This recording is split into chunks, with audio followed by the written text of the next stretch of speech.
Hello Ram, నేను జ్యోతిని.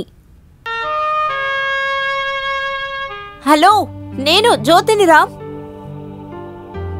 వినపడ్డం లేదా? వినిపిస్తోంది. చెప్పు జ్యోతి. చాలా మంచి పని చేశారులేండి. ఆ రోజు లీవ్ తీసుకుని వస్తానని చెప్పి నేను చాలా బాధపడ్డాను. నేను ఇక్కడ ఆర్నమెంట్స్ తీసుకుని టౌన్ నుంచి ఇప్పుడే వచ్చాను. 9వ తేదీన మ్యారేజ్. చూడు, బిజీగా ఉన్నాను, లీవ్ దొరకలేదు, బాస్ వదలలేదు అని కారణాలు చెప్పకూడదు. పెళ్లికి 2 రోజుల ముందే నువ్వు ఇంటికి వచ్చేయాలి. నాకు కుదరదు జ్యోతి. ఆ టైంలోనే ఒక ఇంపార్టెంట్ పని మీద నేను గోవా వెళ్తున్నాను. ప్లీజ్ రామ్, మనిద్దరం ఇంత క్లోజ్ గా ఉండి రియల్ లైఫ్ లో ఒక ముఖ్యమైన విషయం జరిగేటప్పుడు నువ్వు లేకపోతే నేను చాలా బాధపడతాను. ఆ బాధ ఎంతో కాలం ఉండదులే. ఆ తర్వాత నువ్వే మర్చిపోతావు. నేను అక్కడికి వచ్చే ఛాన్సే లేదు. దయచేసి నువ్వు నన్ను అర్థం చేసుకోవాలి. నేను కావాలంటే మీ బాస్ ని రిక్వెస్ట్ చేస్తాను. అదే వద్దు. నేను రావడం కుదరదు. అయితే అంతే కదా. సరే, పర్వాలేదు. 2 రోజుల తర్వాత మళ్ళీ కాల్ చేస్తాను. ఇప్పుడు మీ మూడ్ అంత బాలేదనుకుంటాను. బాయ్.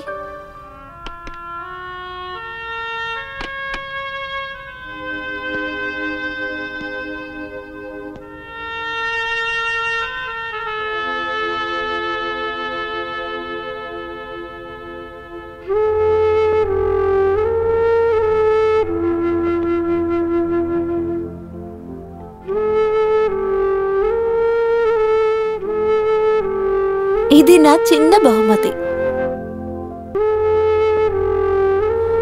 రామ్ లాగే ఒక అమాయకపు పిల్ల రావాలి, నాలాంటి అమ్మాయి.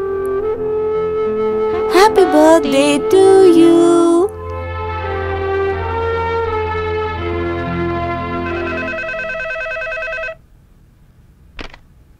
హలో హలో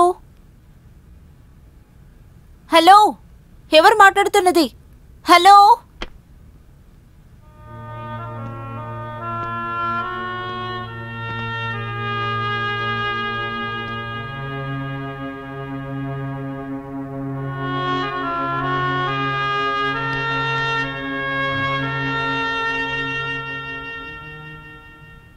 ఏంటో ఆలోచిస్తున్నావు? అయ్యో, ఏం లేదు. ఆఫీసుకు కాల్ చేస్తే నువ్వు లీవ్ అని చెప్పారు. నువ్వు ఎందుకని లీవ్ తీసుకున్నావు? నాకు లీవ్ పెట్టాలనిపించింది, అంతే. రాము, నువ్వు కూడా నా రూట్లోనే వెళుతున్నావు. అది వద్దురా. సరైన రూటు అది కాదు. వెరోనికా వెళ్ళిపోయిన తర్వాత తనతో పాటే నా జీవితంలో 4 ఏళ్లు పోయాయి. ఎలా?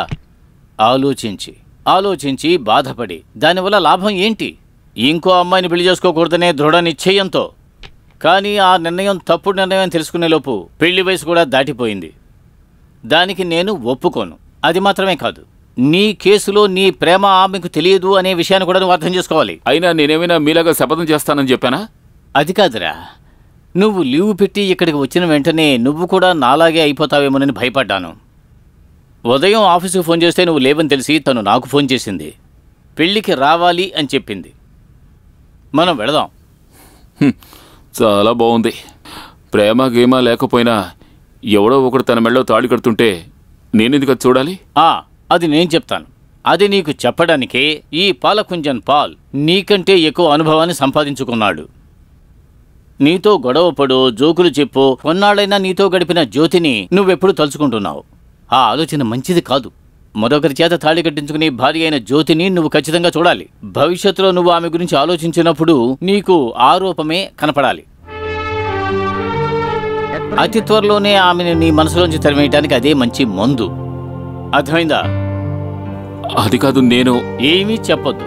నీకు నా మీద ఏదైనా మర్యాద గౌరవం ఉన్నాయి అంటే నేను చెప్పేది నువ్వు వినాలి. మనం వెళుతున్నాం, మ్యారేజ్ అటెండ్ అవుతున్నాం.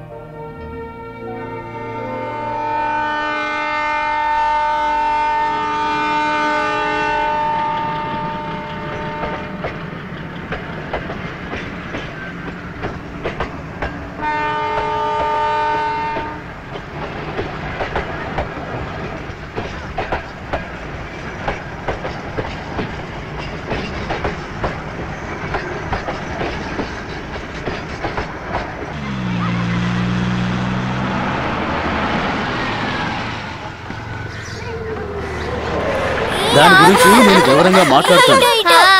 ఐసక్ వచ్చేసినట్టున్నాడు. నువ్వు భలే వాడివి. వచ్చేటప్పుడు ఫోన్ చేసి ఉండొచ్చు కదా. అక్కడ నుండి ఇంత దూరం కారులో వచ్చాను. మేము 4-5 ఉన్నాం కదా, ట్రైన్ ఛార్జ్ కన్నా ఇది తక్కువే అవుద్ది. సంతోషం. డబ్బులెక్కడు ఇప్పటికీ బాగానే చూస్తున్నావు. మీ నాన్నకి కంజూసామని పేరున్న సంగతి తెలుసా నీకు? Hi aunty. చూడు ఐసక్ అంకుల్, ఈ అమ్మాయి నా చిన్న కూతురు. రాజీయే కదా నీ పేరు. రండి మనం లోపలికి వెళ్దాం. లక్ష్మి పెళ్లికి ఐసక్ రాలేదు కదా, ఇతను తన హస్బెండ్ రాజీవ్. అయితే గుర్తుందన్నమాట. అంకుల్ నేను గుర్తున్నానా? లక్ష్మి చాలా స్లిమ్ అయిపోయావు. డైటింగ్ చేస్తున్నావా ఏంటి? గ్వాలియర్లో ఉన్నప్పుడు లావుగా ఉండేది. ఇదిగో దీనిలాగా. ఇంకా విశేషాలు చెప్పొచ్చు. ముందు తన రూమ్ కి తీసుకెళ్ళి వెళ్ళు. రండి. సాయంత్రం 5 గంటలకి మనం బయలుదేరాలి. ప్రయాణం ఎలా జరిగింది? బాగుంది.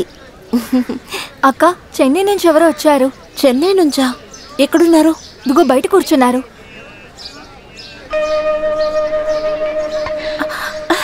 రామ్, రామ్. హాయ్. హాయ్. లోపలికి వెళ్ళి కూర్చోండి. Thank God. నిజంగానే దేవుణ్ణి ప్రార్థించాను. రామ్ గోవాకు వెళ్తాననగానే నేను చాలా బాధపడ్డాను. నువ్వు ఇక్కడికి రాకపోతే తర్వాత ఎప్పటికీ మాట్లాడకూడదు అనుకున్నాను. Thanks lot. రారా లోపలికి వచ్చి కూర్చో. ఎలా వచ్చారు? ట్రైనా బస్సా? ట్రైన్ లో. ఓ, మన పాత ట్రైన్. తను నా సిస్టర్, పేరు ధన్య. హలో. హలో. ఒక చిన్న రిక్వెస్ట్. నా పెళ్ళయిన తర్వాత తనకు ఒక మంచి అబ్బాయి కావాలి. తెలిసిన వాళ్ళు ఎవరైనా ఉంటే చెప్పండి. సిగ్గుపడుతోంది. రండి. పాత ఇల్లు. ఇంతకీ మీరు డ్రైవింగ్ నేర్చుకున్నారా? లేదు. మీరేంటి చాలా నీరసంగా కనిపిస్తున్నారు? ప్రయాణం అలసట? అదేం లేదు. No no no no, something wrong. సరిగ్గా మాట్లాడడం లేదే. అందుకు నేను మీకు ఛాన్స్ ఇస్తేనే కదా. ముందు తాగడానికి ఏదైనా తీసుకొస్తాను, మిగతావన్నీ తర్వాత. ఓకే సరే చెప్తాను. జ్యోతి వచ్చేసింది. జ్యోతి ఎవరు? Doctor uncle. అయ్యో నేను చెప్పేశాను. మాట్లాడు. Hello. Hi uncle. Yeah I'm fine. నేను జ్యోతి వాళ్ళ నాన్నని. నా పేరు విశ్వనాథ్. రామానుజం. తెలుసు, జ్యోతి మొత్తం చెప్పింది. కూర్చోండి. కుటుంబ పెద్ద వచ్చి మిమ్మల్ని పలకరించకపోతే బాగుండదనే వచ్చాను. ఏది ఏమైతేనే మా అమ్మాయిని ఆశీర్వదించడానికి చెన్నై నుంచి ఇక్కడికి వచ్చారు. సంతోషంగా ఉంది. తన పెళ్లి ఇంతకు ముందే జరగాల్సింది. అప్పుడు వాళ్ళ అమ్మ చనిపోయింది. అదో పెద్ద షాక్లేండి. ఓ మామూలు జ్వరమే అనుకున్నాం, కనిపెట్టడానికి ఆలస్యమైంది. మలేరియా బ్రెయిన్ని బాధించింది. మాలాంటి వాళ్ళు సర్వీసులో రిటైర్డ్ అయిన తర్వాత జీవించడం చాలా కష్టం. తను ఉన్నంత వరకు షూస్ తొడవడం నుండి బట్టన్లు పెట్టేంత వరకు మొత్తం చూసుకునేది. అలాంటి మనిషికి సడన్ గా భార్య లేకుండా పోతే యూ కెన్ ఇమేజిన్. నాకు జ్యోతి తర్వాత ఇంకో అమ్మాయి కూడా ఉంది. మేము చూసారా? తనని కూడా ఒక అయ్యే చేతిలో పెట్టేనే అనుకో, ప్రశాంతంగా ప్రపంచానికి గుడ్ బై చెప్పొచ్చు. మీరు విశ్రాంతి తీసుకోండి. నాకు అక్కడ చాలా పనులున్నాయి. నేను ఆర్మీ వ్యక్తిని కాబట్టి సంకోచించకండి. తినడానికి ముందు ఏదైనా హాట్ ఫార్మాలిటీస్ ఏమొద్దు. మనం 5 గంటలకు బయలుదేరాలి. కళ్యాణ మండపం కొంచెం దూరం. అబ్బాయి వాళ్ళందరూ అక్కడికే వస్తారు. ఈ రాత్రికి పార్టీ, డాన్సు అన్నీ ఉంటాయి. ఎంజాయ్ చేయాల్సిన సమయంలో అన్ని ఎంజాయ్ చేయాలి, లేదంటే అది జీవితమే కాదు. పర్వాలేదు, ఏ సమస్య లేదు. మొదటిసారి మందు కొట్టడం వల్ల ఈ విధంగా జరిగిందనమాట. మీరు అయ్యో అదే కదనే, కాల్ స్లిప్ అయింది. అదే నేను చెబుతున్నాను. ఎందుకు అనవసరమైన పనులు చేస్తున్నావు? ఏ బాధ ఉన్నా సరే మనసులో దాచిపెట్టుకోవాలని నీకు తెలీదా? అది మర్చిపోవడానికి ఏం లేదండి. ఇది పట్టుకోండి. మనసులో ఉన్న బాధను తట్టుకోలేక కొంచెం తాగాడంతే. నాకు తెలిసి జీవితంలో మొదటిసారిగా తాగాడు, అందుకని కొంచెం తూలాడు. అని ఊరుకుంటావా? నేనేమన్నా తప్పుగా చెప్పానా? రేపు జరగబోయే పెళ్లి కంటే ఘోరం ఇంకేం జరుగుతుంది సార్ వీడికి. తను ప్రాణం కంటే ఎక్కువగా ప్రేమించిన ఒక అమ్మాయి మరొకటి భార్య అవ్వడం చూసేవాడికే తెలుస్తుంది సార్ వీడి బాధ. నేనేమి తప్పుగా చెప్పలేదు కదా. ఆగరా, ఇంకొంచెం మాట్లాడాలి. మీరేం మాట్లాడరా, చెప్పాలి చెప్పనివ్వు. ఒరే, నిన్ను నేను బలవంతంగా ఇక్కడికి తీసుకొచ్చింది ఎందుకోసం? జ్యోతి మెళ్ళో మరొకడు తాళి కట్టడం నువ్వు చూడాలి అని, అంతే కదా? అప్పుడే నువ్వు ఆమెను మర్చిపోతావు, అంతే తప్ప ప్రేమని మనసులోని దాచుకుని ముందు కొట్టడానికి కాదు. నేనేమన్నా తప్పుగా మాట్లాడానా? చెప్పరా. అనయ్య మాట్లాడదని చెప్తున్నాను. చెప్పరేమండి, విషయం ఏంటో మేము తెలుసుకుంటాం కదా. ఇలా చూడండి సార్, అంత గొప్పగా తెలుసుకునే అంత కథేమీ కాదు. వీడు పెళ్లి కూతురు ఒకే ఫ్లాట్ లో భార్యాభర్తలుగా చాలా కాలం పాటు కలిసి జీవించారు.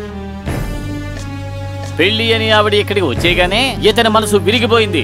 ఏమీ లేదు, ముక్కలైపోయింది. వేరోనిగా వెళ్ళిపోయిన తర్వాత నా మనసు కూడా అలాగే ముక్కలైపోయింది. ఆ బాధం తట్టుకోలేక కొంచెం తాగాడు, పడిపోయాడు. దానికి ఎందుకని పార్టీ ఆఫారు? బ్రహ్మాండంగా జరగనివ్వండి. నేను ఏమైనా తప్పుగా మాట్లాడానా చెప్పండి. ఇంకొకసారి మా అమ్మాయి గురించి తప్పుగా వాగితే చంపేస్తాను.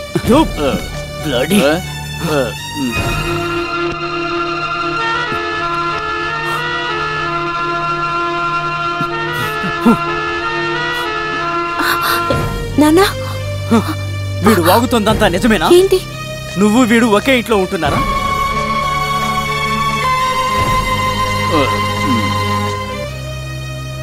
అడుగుతున్నానుగా, చెప్పు.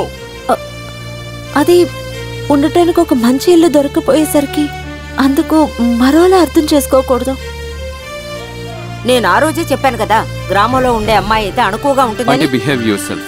ప్రతి వాళ్ళు వాళ్ళకి నచ్చిన విధంగా ఉండే హక్కు వాళ్ళకుంది. ఫ్రీడమ్ ఎక్కువైనందువల్ల వచ్చిన సమస్య.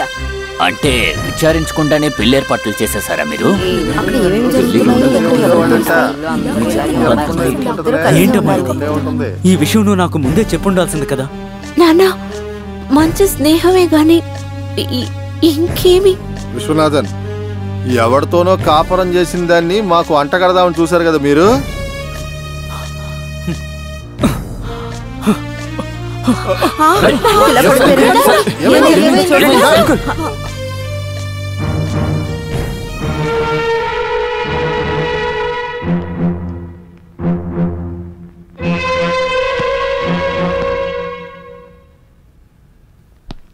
He's all right. అలాని ప్రాబ్లం తీరిపోయిందని చెప్పలేను. అబ్జర్వేషన్లో ఉన్నారు. ఆయన కూతురు జ్యోతి ఎవరు? ఒక్క నిమిషం. మీ నాన్నగారు మీతో ఏదో చెప్పాలని చెప్పారు. మెడ్రాస్ నుంచి ఫ్రెండ్ వచ్చారా? ఆయన మీరు మాత్రం వెళ్ళండి. నాన్నగారు ఎక్కువ ఎమోషనల్ అవ్వకుండా చూసుకోండి. I think you know the reason. Yes doctor.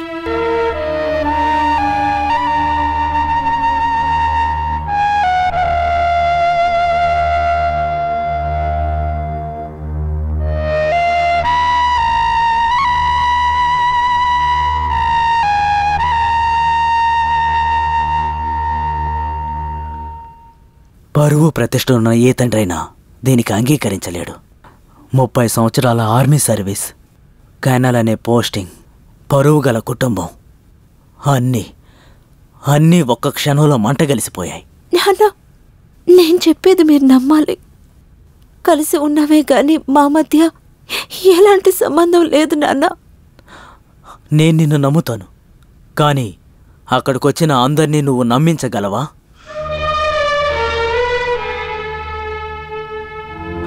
ప్రదీప్కి వాళ్ళ కుటుంబం వాళ్ళకి నచ్చ చెప్పి వాళ్ళ కాళ్ళు పట్టుకొని ఇంకో మంచి ముహూర్తం చూసి ఫిక్స్ చేస్తానని ఇట్ ఈస్ ఇంపాసిబుల్. కన్న తల్లి లేనందువల్ల మంచి పెంపకంలో పెరగలేదని మిగతా వాళ్ళందరూ అంటూ ఉంటే నేను విని తట్టుకోలేను. నీ తర్వాత ఇంకొక అమ్మాయి కూడా ఉంది, గుర్తుంచుకో. నేనేం చేయాలో మీరు చెప్పండి. నీ ఫ్రెండ్ చెప్పిన దాంట్లో కొంచెమైనా నిజం ఉందా? నీ మనసులో అటువంటి ఆశ ఉందా?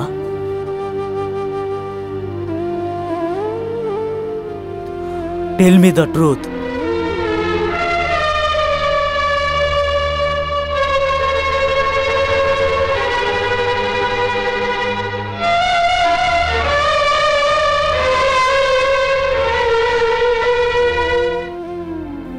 రేపు నిర్ణయించిన ఆ ముహూర్తానికి మీ ఇద్దరి పెళ్ళి జరగాలి.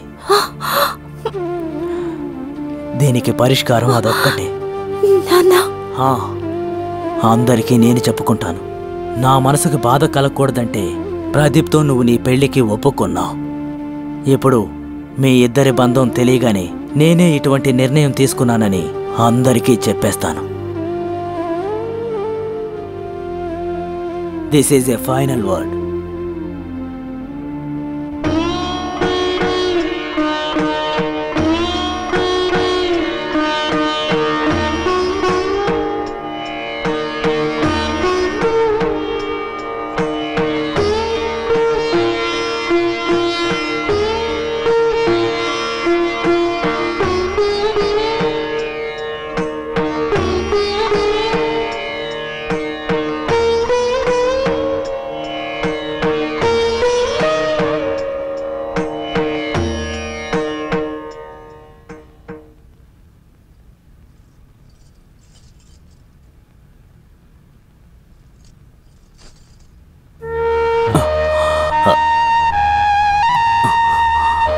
వద్దు నాన్న, లేవకండి.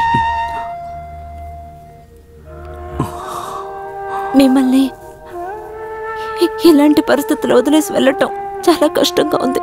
కానీ మిగతా వాళ్ళని ఫేస్ చేయడానికి, వాళ్ళు అడిగే ప్రశ్నలకి సమాధానం చెప్పడం నా వల్ల కాదు నాన్న. అందుకే వెళ్తున్నాను, త్వరగా వెళ్ళిపోతాను.